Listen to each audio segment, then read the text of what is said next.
네, 안녕하세요. 오늘은 꽃들이 엄청 많네요. 집에는 한 송이밖에 없는데 다 꽃으로 보이잖아요. 음, 음,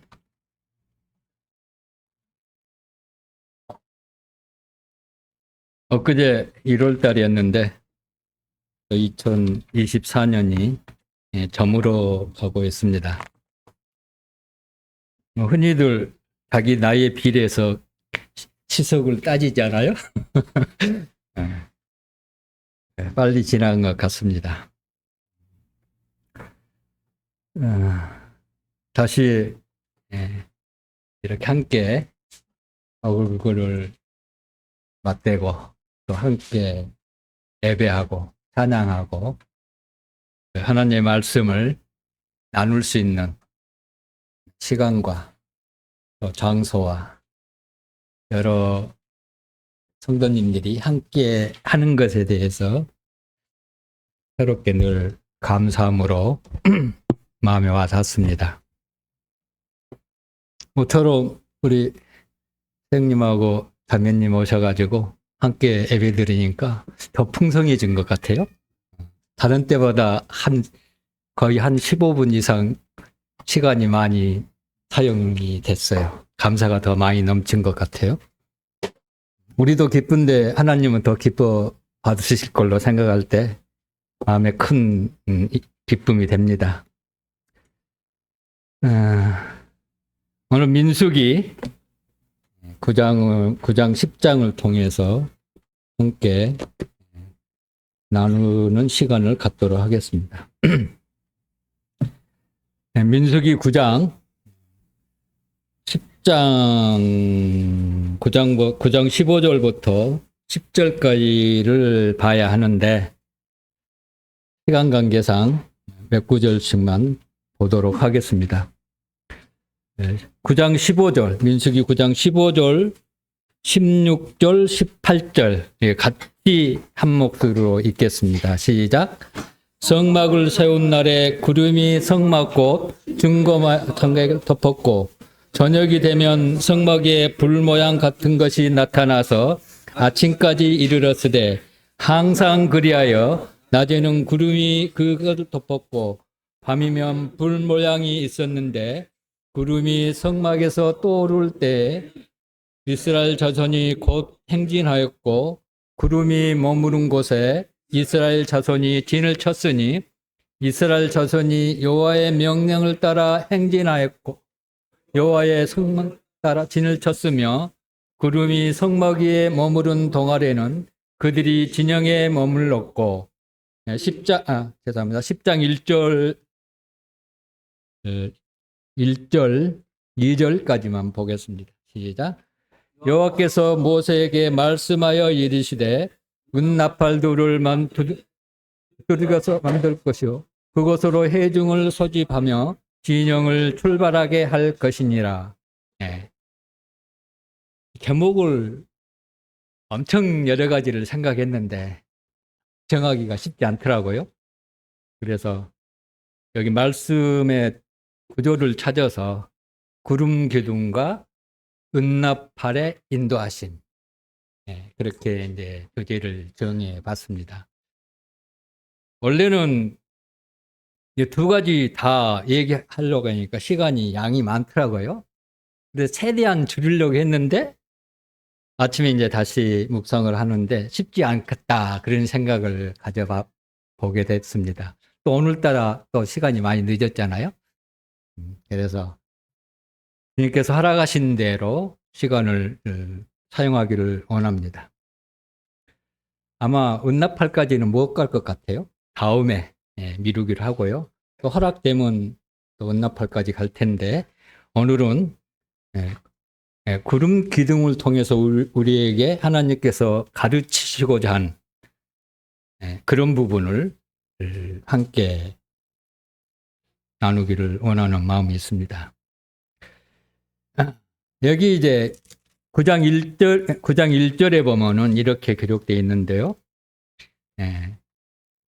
애굽 땅에서 나온 다음에 첫째 달에 여호와께서 시내 광야에서 모세에게 말씀하여 이르시되, 그러면서 이스라엘 자손에게 유월절을 그 정한 기일에 지키게 하라, 이렇게 됐습니다. 그러니까 여기 배경은 이스라엘 출애굽 이후에 1년이라는 세월이 흐른 때입니다. 그리고 애굽에서 유월절을 지냈었고 또 1년 후에 두 번째 유월절을 지키고 있는 그 시점입니다. 그러니까 1년간 어떤 일이 있었느냐? 1년간은 거의 하나님께서 명령하신 하나님의 식양대로 성막을 지는 일에, 성막의 기구를 만드는 일에 모든 것을 쏟았어요. 그게 12장까지입니다. 출애굽기. 네. 출애굽기 한번 다시 여기서 손을 놓으시고 출애굽기 한번 넘어가겠습니다. 출애굽기 40장 33절에 보면은 그는 또 성막과 제단주의 뜰에 포장을 치고 뜰문에 휘장을 다니라.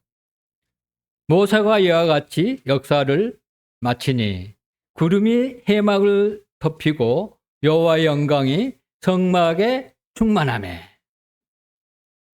38절 보면 낮에는 여호와의 구름이 성막 위에 있고 밤에는 불이 그 구름 가운데 있음을 이스라엘의 온 민족이 그 모든 행진하는 길에서 그들의 눈으로 봤더라. 모든 행진하는 길에 그들의 눈으로 무엇을 봤습니까? 구름 기둥을 봤다. 이렇게 얘기하고 있습니다. 근데 그 부분이 이제 15절로 연결되고 있어요. 지금 민수기 9장 15절. 그 다음에 10장 11절에 보면 둘째 딸 20날에 구름이 증거의 성막을 떠오르매. 그러니까 성막에 세워주고 여기 구름 기둥과 은나팔을 그들에게 이제 이스라엘 백성들에게 증거하는 그것을 알리는 그 일이 근 한 달 가차, 한 달이 좀 넘었나요? 그 정도 됐을 거예요. 그 기간 동안 거기에 머물러 있으면서 하나님의 말씀을 듣는 그런 귀한 시간을 가졌던 모습을 보게 되는데, 잘 아시는 대로 이스라엘 민족들이 광야를 통과하는, 광야를 지나서 애굽에 들어가는 길목에 지금 서 있었단 말이에요. 그들 앞에 있는 이 광야는 캄캄하죠. 어디로 가야 할지, 앞에가 무엇이 있는지 아무것도 알지 못한 그런 캄캄한 상태에 있었어요. 지금처럼 여기 우리에게 성령이 우리 안에 내재 있는 것도 아니고 하나님의 말씀이 있는 것도 아니고 없었잖아요. 이때 당시에는 없었어요. 성경도 없었어요. 나중에 모세오경을 이제 모세가 쓰지 않아. 이때까지는 없었다는 거예요. 그냥 직접 하나님의 음성을 듣는 자가 한 사람이 백성들에게 하나님의 음성을, 말씀을 전파하는, 들려주는 그런 시대였다는 거예요. 그래서 하나님의 특별한 은혜가, 하나님의 특별한 인도하심과 함께하심이 그들에게 주어지지 않았다면 광야 길을 그렇게 쉽게 통과할 수 없는 그런 처지에 있었다는 거예요.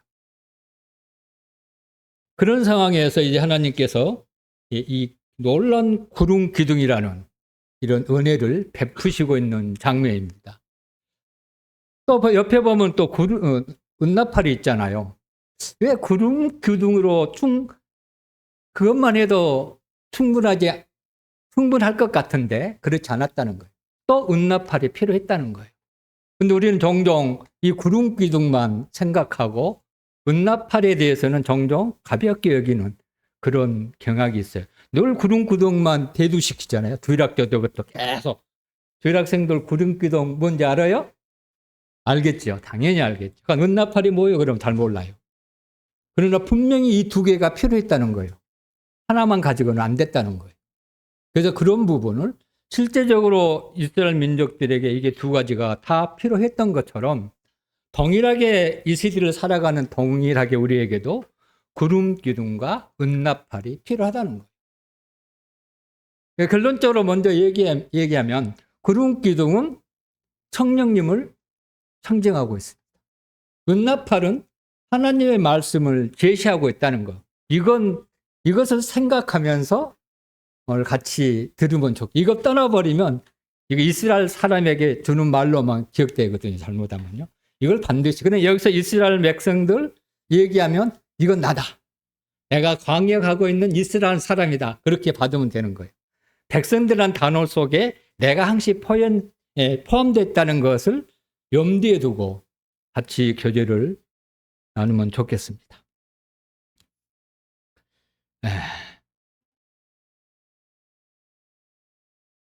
구름 기둥과 은나팔은 광야 길을 지나간 데 있어서 반드시 필요했던 거예요. 밤에는 불기둥으로 이제 바뀌었다고 그러는데 여기에서는 구름 모양이 있었는데 이렇게 표현을 했거든요. 어쨌든 밤에는 구름으로 있다면 캄캄한 밤에 구름이 잘 보이겠습니까? 안 보이죠. 불기둥이 단순히 사막을 따뜻하게 해준 그것 역할만 하는 게 아니라는 거예요. 성도들이 하나님께 함께 하심을 늘 볼 수 있도록 환하게 비춰줬다는 거예요. 그래서 하나님께서 특별히 이들에게 구름 기둥과 은나팔이 주어지지 않았다면 그들은 광야를 쉽게 통과할 수 없었습니다. 어쨌든 결론적으로 그들은 광야를 쉽게 통과하지 못했잖아요. 다른 어떤 불순종으로 말미암아. 그러나 이 은나팔은 끝까지 계속 함께 갔다는 거예요. 이 구름 기둥은 가나안 입성까지 계속 함께 갔었어요. 기록은 안 남겨 있었지만 그렇다는 거예요. 그런 부분을 이제 기억하면 좋을 것 같습니다. 원래 이 부분은 맨 마지막에 은나팔과 구름 기둥을 얘기하고 교제할 내용이 있는데 미리서 먼저 소두에 말씀드리겠습니다. 왜 구름 기둥과 은나팔을 하나님께서 동시에 그들에게 얘기했을까? 왜 따로따로 하나만 충분하지 않느냐? 성령님의 인도하심만 가지면 충분하지 않은가요? 그렇게 생각할 수도 있어요. 그렇지 않다는 거예요. 이 은나팔도 필요했다는 거예요. 이 두 개의 구름 기둥과 은나팔이 상호작용을 통해서 절묘하게 균형을 이루어가지고 이스라엘 민족을 인도했던 그런 모습을 볼 수가 있는 것입니다. 백성들에게 광야 길을 통과하기 위해서는 반드시 이 구름 기둥과 은나팔의 인도하심이 필요했던 거예요. 이게 없이는 그들은 사실상 광야를 통과하는 것이 어쩌면 불가능했을 겁니다. 왜 그럴까요? 불기둥과 은나팔을 인도했음에도 말미암아 앞에 큰 어려움이 묵칠 때 애굽으로 돌아가자 그랬잖아요. 그래야 안 그래요? 그럼에도 불구하고 애굽으로 돌아가자고 그랬거든요. 오면 나오잖아요. 나중에 여기 전에 아마 기억하실 겁니다. 제가 민수기 10몇 장 얘기할 때 가나안 입성할 때 몇 시간 동안 교제를 했었는데 그랬던 것을 볼 수가 있습니다. 그렇다면 예를 들어서 한 가지를 무시하고 다른 한 가지만 신경을 쓴다면 어떤 일이 일어날까? 성령님의 인도하심만 최고다. 나팔소리를 무시해버리면 어떤 일이 일어날까? 그걸 좀 생각해 보시면 들으면 좋을 것 같아요. 그랬을 때 어쨌든 이게 큰 해가 된다는 거예요. 우리 삶에 옳지 않는 그런 땐 삶을 살 수 있다는 거예요. 예를 들어 이제 생각해 보면은 만약에 이스라엘 백성들이 광야 기둥을 갈 때 구름 기둥의 인도하심만 충분하다. 그렇다고 해서 하나님의 은나팔 소리를 무시한다면 그것은 옳지 않는 것인데 반대로 나팔 소리에 민감하고 반응하면서 성령님의 인도하심, 구름 기둥의 인도하심을 등한히 여긴다면 어떤 일이 일어날 것인가? 제가 얘기했죠. 성령님은 구름 기둥을 상징한 거고 은나팔은 하나님의 말씀에 하나님의 말씀을 상징적으로 제시해 주고 있다. 그렇게 얘기했잖아요. 예, 그럽니다. 예, 당장 그렇잖아요. 여기 이제 10장 후반부에는 은나팔에 대했을 때는 그들의 삶의 전체 어떤 세세한 부분까지 얘기하고 있어요. 모이는 것, 앞으로 가는 것, 다스리는 것, 예배 드릴 때, 찬양 드릴 때, 전쟁할 때 아주 조목조목 어떻게 해야 될 것을 이 나팔소리를 통해서 그들을 음성을 들려주셨다는 거예요. 그러나 성령님의 구름 기둥은 어디로 갈 것인가를 제시해 주는 역할만 했다는 거예요. 한가 제시만 받고 나팔소리를 무시하면 성령님께서 가시고자 한 그 길이 삐뚤어진다. 예를 들어서 구름 기둥이 일어났어요. 그래 출발한다고 생각해 보세요. 이때 당시가 200명 정도 되거든요. 한꺼번에 동시에 움직인다고 생각해 보세요. 얼마나 혼란스럽겠어요, 그 무리가. 가능할까요, 질서가? 안 되는 거예요. 그래서 여기서 나팔소리 나중에 보면은 크게 불 때 행진하는 순서를 딱 정해놨다는 거예요. 이게 나팔소리의 역할이라는 거예요. 우리도 이게 동일하다는 거예요. 성령님의 인도하심과 하나님의 말씀이 적절하게 이루어져야 된다는 거예요. 또 나는 성령님의 인도하심을 쫓아. 이거는 우리가 많이 주장을 합니다. 그죠? 아는 사람들이 나는 성령님의 인도하심을 따라서 살았어. 그렇다면 쉬운 일이에요. 왜? 특별한 무엇이 안 보이니까. 그러나 그것이 이것저것 다 주장할 수 있어요. 그렇다면 하나님의 말씀에 그것이 지지받지 못한다면 그게 성령님의 인도하심일까요? 아니잖아요. 나는 성령님의 인도하심을 따라 막 가는 거예요. 근데 그 말씀이 그들의 그 말씀을 지지해주지 못하면 못한다는 거예요. 그렇잖아요. 실제적으로 중요한 그들의 삶이, 나의 삶이 성령님이 인도하는 그 삶이 말과 행동에 있어서 하나님의 말씀에 약속의 지지를 받아야 된다는 거예요. 하나님의 말씀은 이게 아닌데 그 길로 간다. 나는 간다고 하지만 하나님의 말씀은 그게 아니라는 거예요. 그거는 올바르지 못한다는 거예요. 이것을 우리는 잘 분별해서 이 땅도 동일하게 우리는 광야 생활을 하고 있는 것이 지나가고 있는 거잖아요. 나그네에서. 세상은 광야잖아. 이걸 분별하지 못했을 때 자칫 나는 성령님의 인도하심을 살고 있다 그러는데 하나님 보시기에는 그게 아니라는 거죠. 나는 하나님의 말씀대로 순종하고 있어. 그런데 성령님의 인도하심을 거절하는. 그래서 성경에 보면은 열심히 나는 산다고 하는데 성령님을 거스린다. 그런 표현이 나오잖아요. 그런 부분을 잘 분별하는 것이 필요하다는 것을 여기에서 사실상 교훈해 주고 있다는 겁니다. 또 어떤 사람은 나는 성령님의 인도하심대로 살기 때문에 하나님의 말씀이 필요 없어. 이게 맞는 말인가요? 성령님의 인도하심만 있으면 되지 왜 하나님의 말씀이 필요해? 그래서 하나님의 말씀을 등한히 하고 하나님의 말씀이 선포된 교회, 성도들의 모임에 안 나와도 된다. 이런 논리를 편 사람들도 종종 있어요. 어찌 보면 아주 거룩한 것처럼 들리는 거예요. 나는 성령님이 인도하시는데 뭐가 나 떳떳해. 그게 과연 올바른 성령님의 인도하심인가? 아니라는 거예요. 진리는 어디에 담겨져 있나요? 하나님의 말씀에 진리가 담겨져 있습니다. 맞죠? 그러니까 이 진리는 누가 증거하나요? 성령님이 한다는 거예요.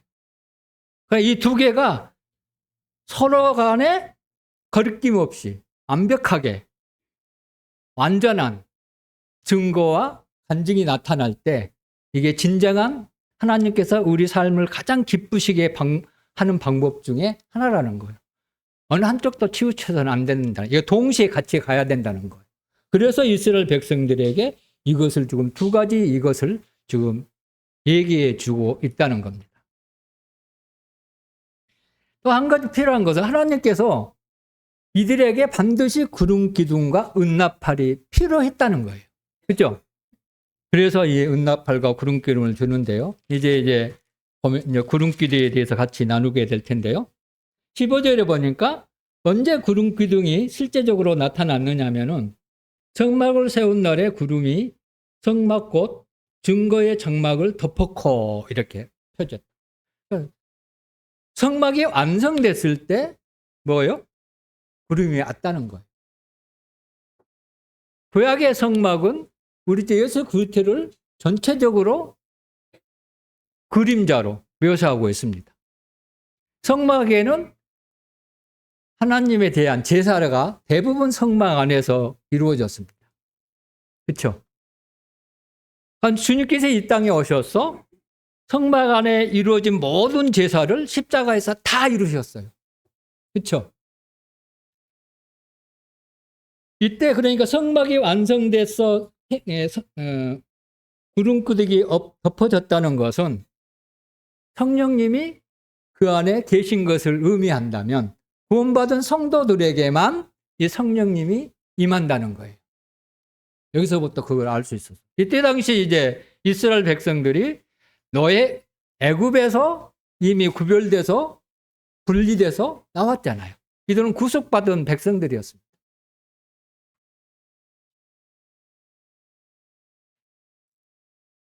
그래서 성막 위에 구름이 덮인 것을 모든 사람이 볼 수 있었어요. 16절에 보니까 항상 있었어요. 항상 머물러 있었다는 거예요. 있다가 없어진 게 아니었어요. 바람의 영향도 받지 않았어요. 어떤 기압의 영향도 받지 않았어요. 근데 이거는 이스라엘 백성들만 이게 볼 수 있었어요. 오늘날도 성령님의 인도하심을, 성령님의 내주하심을 믿지 않는 사람은 볼 수 없어요. 알 수도 없고 이해할 수도 없어요. 믿는 성도들만이 그 안에 성령님이 있는 것을 스스로 알고 스스로 삶을 통해서 증명하고 있는 것을 볼 수 있잖아요. 그래서 나는 성령님의 인도하심이 있다.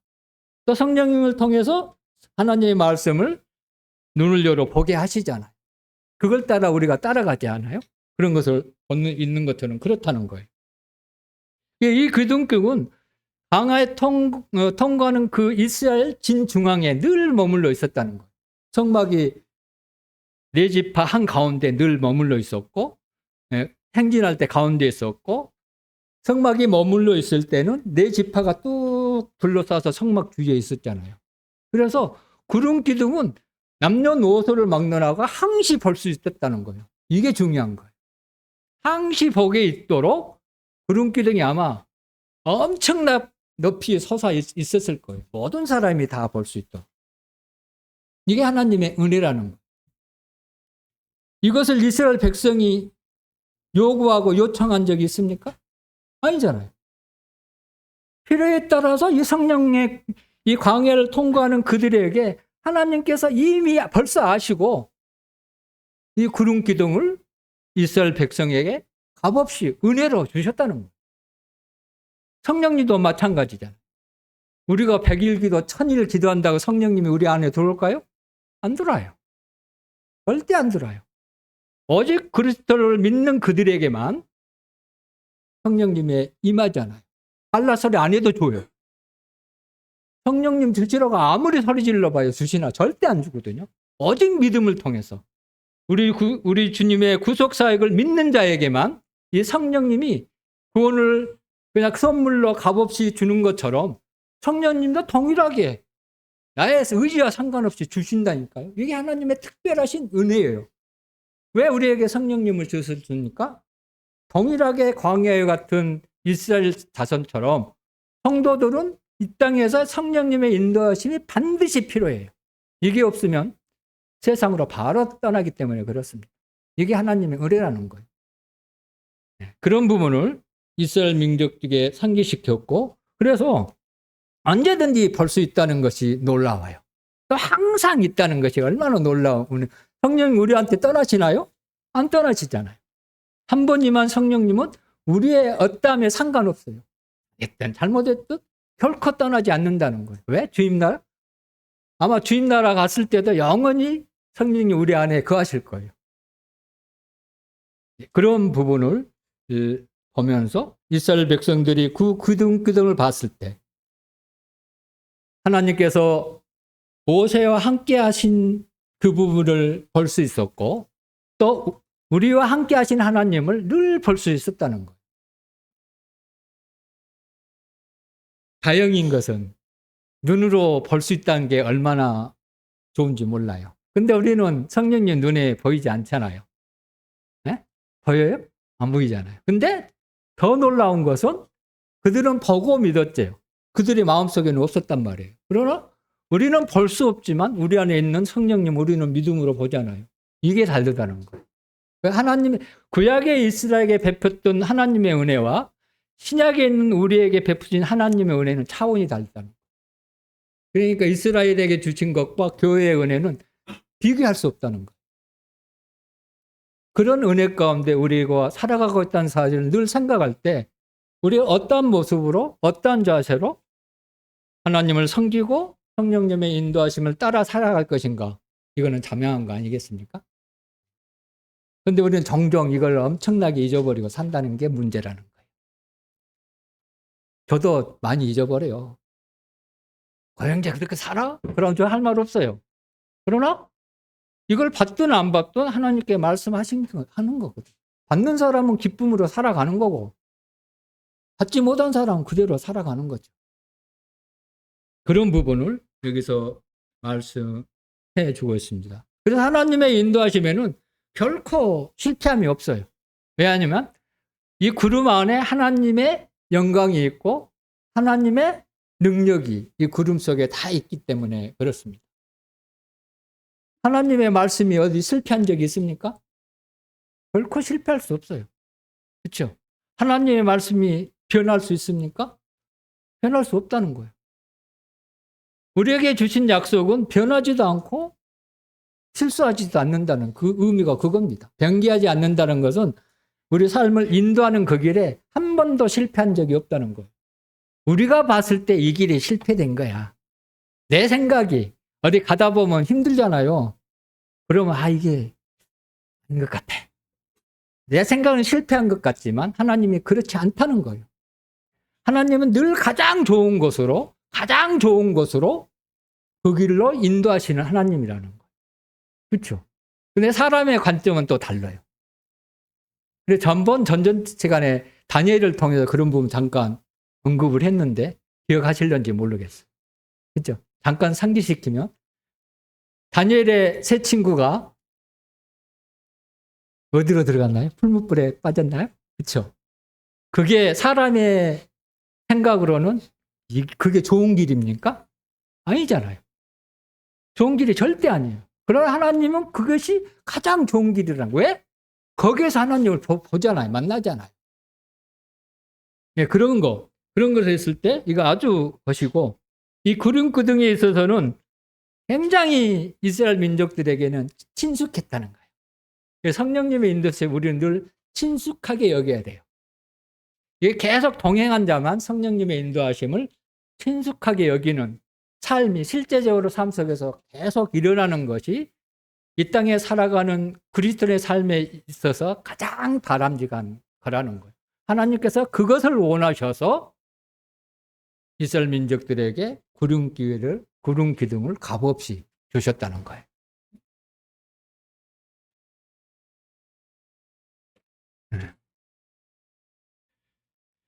넘어서 8장 1절에는 누구든지 그리스도인이 없으면 그리스도의 사람이 아니다. 이건 모든 사람이 익히 알고 있는 말씀이죠. 우리는 그리스도의 영이 우리 안에 있어요. 이거는 다 아는데 실제적으로 그리스도의 영의 인도하심을 받느냐 안 받느냐에 따라서 또 달라진다는 거예요. 이 말씀 속에는. 두 가지를 동시에 생각해야 돼요. 있죠. 모든 성도가 그리스도의 영이 없는 사람이 어디 있습니까? 그렇다고 그 사람이 그리스도의 사람이냐? 그렇다고 말할 수는 없다는 거예요. 우리의 신분은 그리스도인이 맞지만 우리의 삶의 상태는 저 사람이 예수님 믿는 사람이 맞아? 이런 소리를 들을 수도 있다는 거예요. 다르게 표현하면 성령님의 인도하심에 내 삶을 들여두지 않으면 이런 사람이 될 수 있다는 것을 얘기해 주고 있습니다. 그러니까 이스라엘 관계를 보면은 이제 18절 이후는 안 읽었잖아요. 여기서 보면은 18절부터 23절까지에 보면은 특별한 그런 단어가 7번 기록된 게 있습니다. 어떤 내용은 여호와의 명령을 따라 이 표현입니다. 7번이나 있다는 거예요.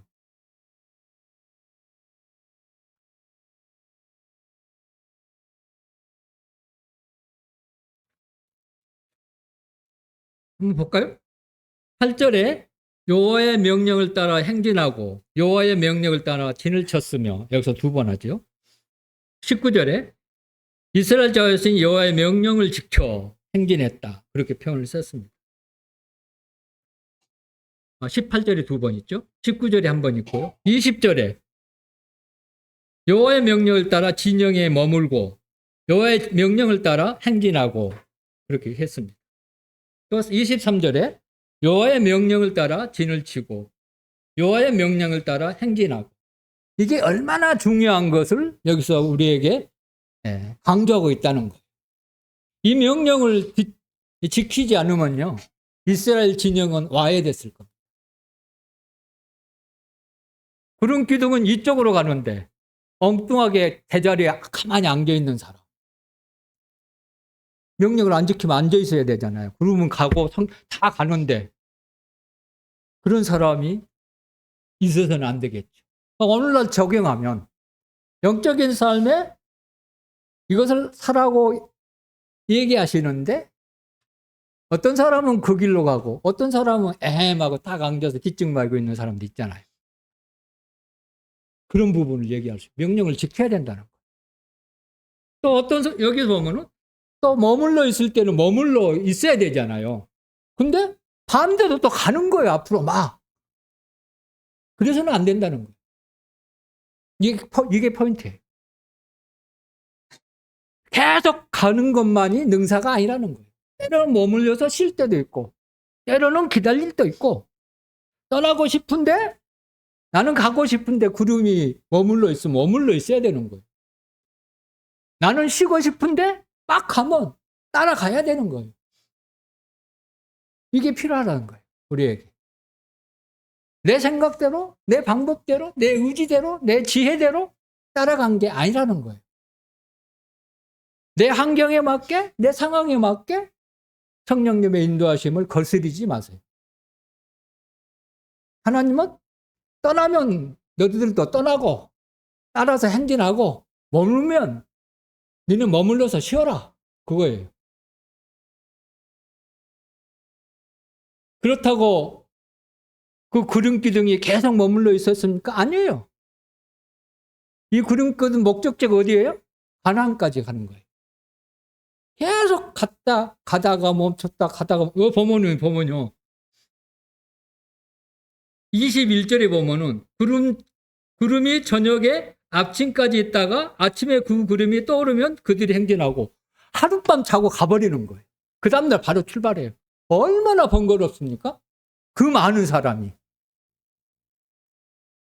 그럼 하나님의 방법은 그렇다는 거예요. 왜? 더 좋은 것을 주시기 위해서. 더 좋은 길로 안내하시기 위해서. 그렇다는 거예요. 또 보면은요. 한 달은 22절은 이틀이든지 한 달이든지 1년이든지 빨리 가나안 땅에 가고 싶은데 1년이 2년이고 머물러 있다는 거예요. 그것도 하나님의 뜻이라는 거예요. 때로는 우리는 기다릴 줄도 알고 인내함으로 기다릴 줄도 알고 때로는 추진력 있게 힘 있게 앞으로 나아가는 것이 필요하다는 거예요. 그렇잖아요. 하룻밤 자고 그 다음날 여기 머무르라고 해놓고 다 텐트를 썼어요. 성막도 딱 세워놨어요. 힘들게. 성막 옮기는 게 쉬운 게 아니거든요. 근데 그 다음날 아침에 딱 가자 하면 또 어떻게 해요? 다 짐 싸야 되잖아요. 나 같으면 왜 그래요? 좀 며칠 더 있다 가지 예양이 쉬었는데 여기 물도 많고 뭐 풀도 많고 풍경도 아름답고 얼마나 좋아요. 그렇게 비틀될 수도 있다는 거예요. 그러지 말라는 거예요. 모든 주권을 구름의 인도하심에 맡기라는 거예요. 고린도전서 10장으로 보면은요.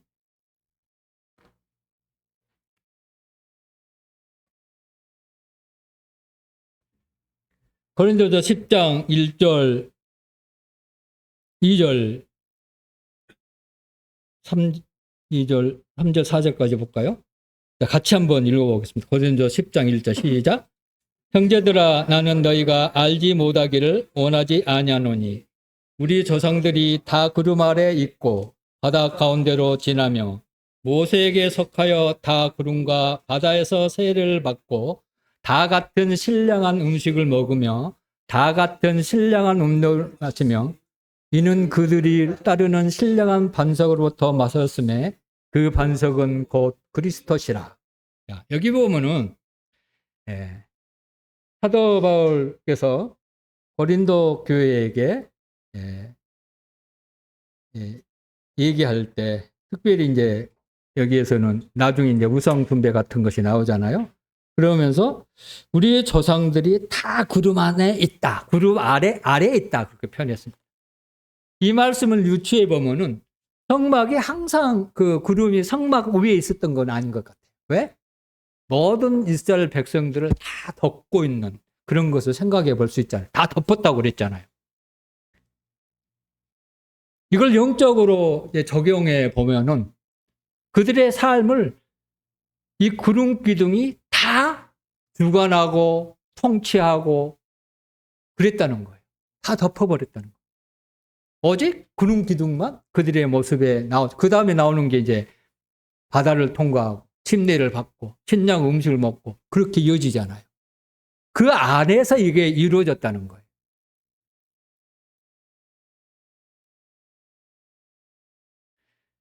만약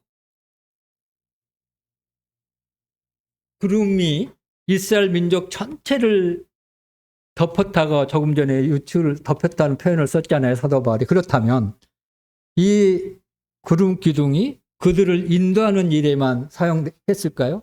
그렇지 않다는 거예요. 사막 기후는 잘 아시잖아요. 낮에는 겁나 뜨겁습니다. 저녁에는 엄청 추워요. 이것을 보호해 주는 역할도 했다는 거예요. 그러니까 구름 기둥은 단순히 인도하는 그런 역할만 한 게 아니라 보호하고 또 쉬면서 위로를 받고 그들의 안전을 책임지는 그 역할을 이 구름 기둥이 했다는 거예요. 그걸 봤을 때 우리가 위험에 처했을 때 그 기둥을 봤을 때 안전함을 느낄 수 있고 기쁨을 이뤘을 때 그것을 통해서 위로를 받을 수 있고 우리가 엄청 보호받지 못하고 어려운 위경에 처했을 때 그걸 통해서 어때요? 하나님의 보호하심을 볼 수 있다는 거예요. 이게 사실상 성령님 안에 다 있는 것이잖아요. 주님 안에 있는 것이잖아요. 결과적으로 얘기하면 이들이 다 구름 안에 있었던 것처럼 우리 또한 다 구름 안에 현재 있다는 거예요. 지금 있다는 거예요. 이걸 늘 시인해야 돼요. 이걸 시인하지 않으면요. 걷길로 빠질 수밖에 없어요.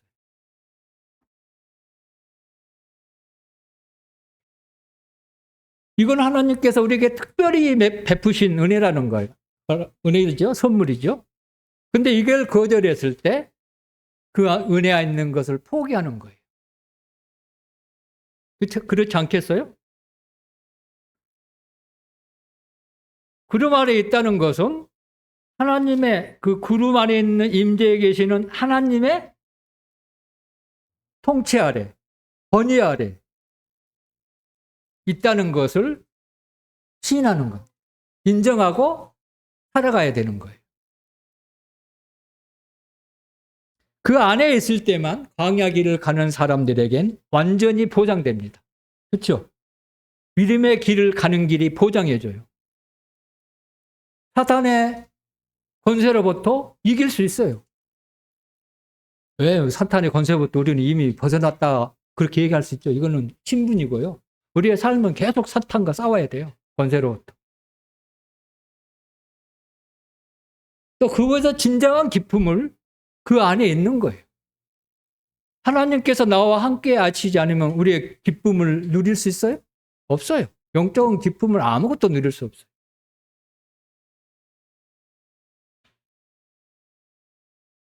이것을 누리기 위해서는 구름 아래 반드시 있어야 되는 거예요. 여기서 벗어나는 것은요. 나 주님의 통치하고 뭐 성령 임재하기 받기 싫어 그런 것은 주님의 권세에서 벗어나는 거예요. 한 나라에 다스리는 왕이 어떠함이 우리는 잘 알잖아요. 왕이 어떻게 정치하냐에 따라서 사람의 삶이 바뀌어요. 그래 안 그래요? 어떤 왕 밑에서 내가 어떤 나라에서 내가 살고 있는가에 따라서 바뀌잖아요, 삶이. 동일한 거예요, 이것도. 실제적으로.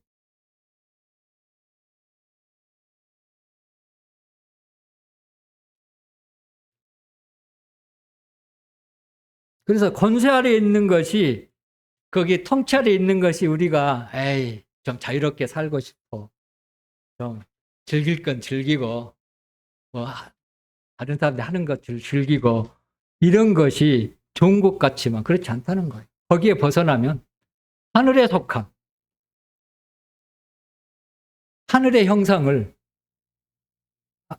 우리는 두 가지 형상을 가지고 삽니다. 아까 예배 시간에 봤는데, 고린도전서 15장에 땅의 형상과 하늘의 형상. 우리는 두 가지를 동시에 이 땅을 가지고 살아가고 있단 말이에요. 땅의 형상을 사모한 사람은 하늘의 형상을 결코 가질 수가 없어요. 누릴 수가 없어요. 그게 이 성령님 지배 안에 있을 때 그게 가능한 거예요. 벗어났을 때는 스스로 하늘의 기쁨을 내팽개치는 거라는 거예요. 이거를 우리는 잘 기억하면서 필요하다. 그래서 우리는 어떤 누구 통찰에 있는 것 싫어하는 게 사람의 본성이거든요. 내가 높은 위치에서 막 하고자 하는 것이 있잖아요. 그게 이제 권세욕이라고 그러잖아요. 그거 없는 사람이 있으면 나는 없어 그러면 아마 거짓말한 거거든요. 사실은. 그렇잖아요. 그러나 우리가 주님을 본받기 때문에 그것을 억누르고 표출하지 않고 삶 속에 드러나지 않는 것뿐이지 실제적 육신의 마음은 그거 없는 사람이 어디 있어요. 다 높아지기를 하고 막 밑에 막 명령하기를 원하고 내 뒤에 와서 막 이렇게 해주기를 원하고 다 그런 거잖아요.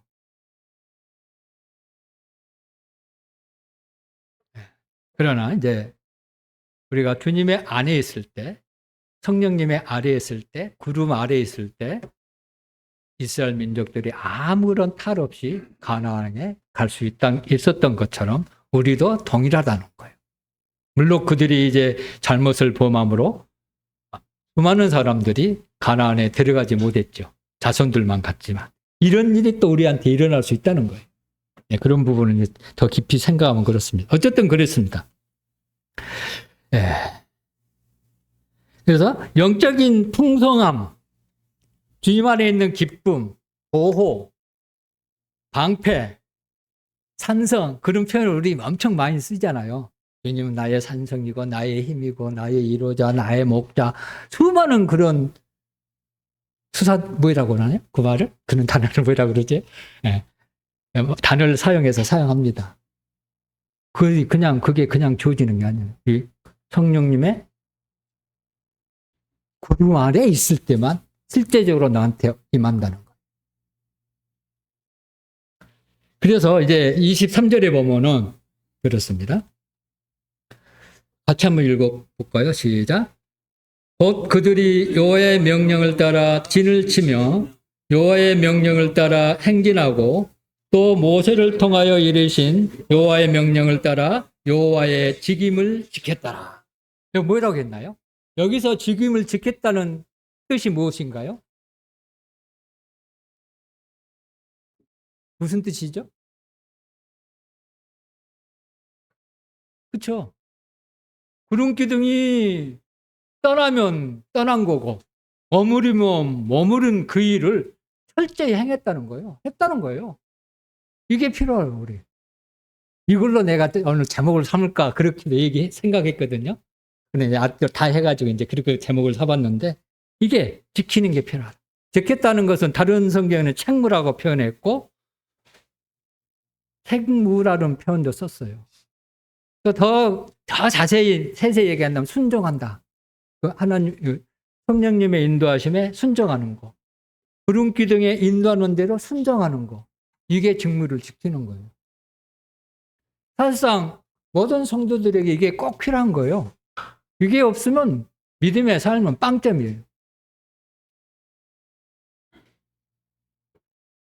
하나님의 지혜와 세상의 지혜는 비교할 수 없잖아요. 또 세상의 지혜와 하나님의 지혜는 전혀 달라요. 그렇잖아요. 세상의 지혜는 하나님의 지혜를 어리석게 보거든요.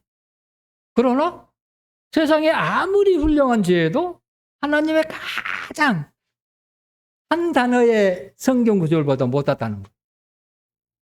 이게 필요한 거예요.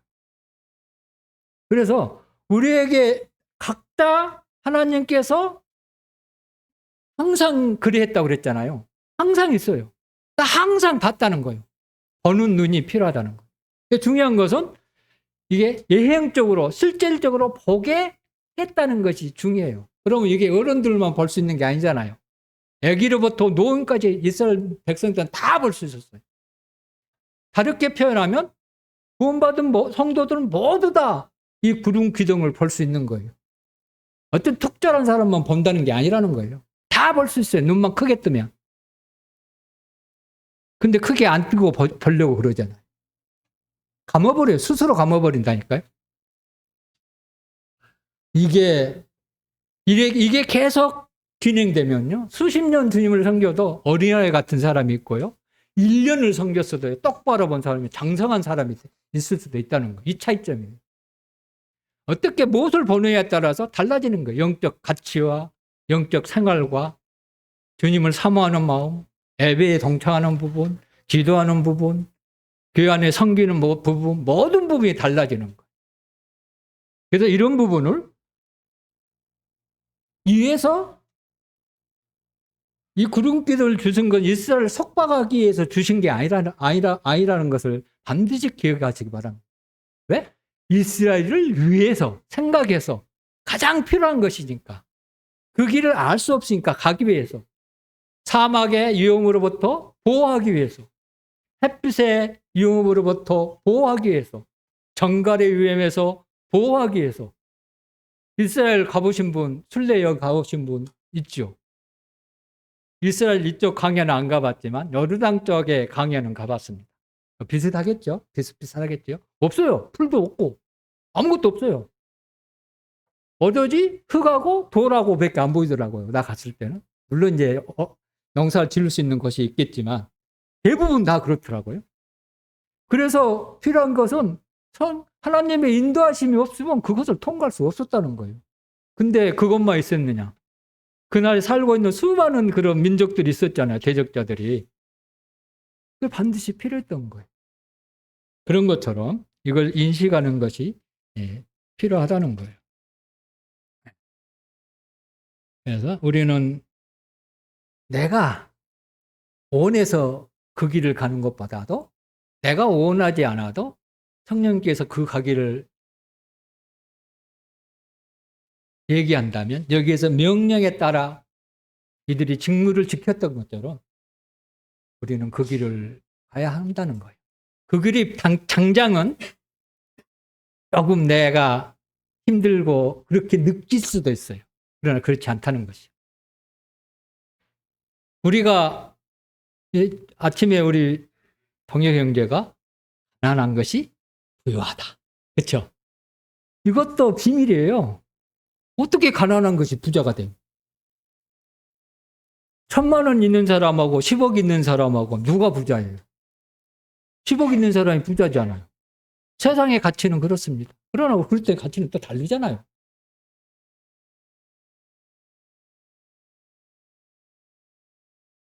그래서 각자에게 주어지는 직임이 있어요. 어떤 사람은 이 길을 가라고 했을 때 나는 그 길을 하나님께서 가도록 막을 수도 있어요. 그게 성령님 인도하시고 성령 말씀에 순종한 길이지만 어떤 사람에게 허락하지만 어떤 사람에게는 허락하지 않을 때도 있다는 거. 그렇잖아요. 그게 은사예요. 그게 은사예요. 다른 거예요, 다. 그러나 중요한 것은 이것을 하든 저것을 하든 앞에서 거절을 하든 성도들과 교제를 하든 각자의 주어진 그것을 직무를 다했을 때 근자심대로 따랐을 때 순종했을 때 하나님께서 가장 기뻐하시고 우리가 그리스도 심판대 앞에 섰을 때 가장 좋은 길로 인도하신 그분께서 가장 좋은 것을 주시기를 원하신 그분께서 가장 좋은 걸로 우리에게 보상해 준다는 거예요. 이게 믿음의 삶의 비밀입니다. 알고 있어요. 아마 대부분 알 거예요. 그럼에도 하지 못하는 것은 안 된다는 거예요. 해야 된다는 거예요. 그래서 응답하는 다음 달에 되겠네요. 그때 함께 또 다른 의미가 많이 있어요. 이거는 실질적으로 우리가 살아갈 때 어떻게 할 것인가, 또 어떤 측면에서 교회 안에서 이걸 어떻게 적용할 것인가, 그런 부분이 응답할에 다 기록되어 있습니다. 그런 부분을 미리서 한번 읽어보시고 의미를 좀 묵상해 보면 더 좋을 것 같습니다. 이상입니다.